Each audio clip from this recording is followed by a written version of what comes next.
Samantala, tinatrabaho na ng Department of Energy Task Force on Energy Resiliency ang pagsasaayos ng mga nasirang power source sa mga apektadong lugar para mapabilis na maibalik ang supply ng kuryente matapos ang paghugupit ng Bagyong Christine.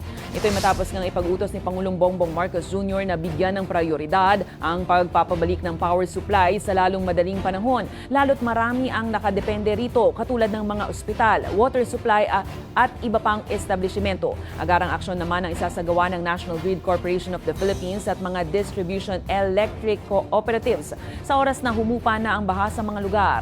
Samantala, paalala naman po sa mga nagbebenta, inanunsyo ng Department of Trade and Industry ang price freeze sa mga pangunahing pangangailangan sa mga lugar na idineklara ng nasa state of calamity dahil sa bagyo. Sa ilalim ng Price Act, may 60 araw na automatic price freeze na ipatutupad sa mga essential goods tulad ng delata, instant noodles, bottled water, tinapay, gatas, kape, kandila, sabon at asin.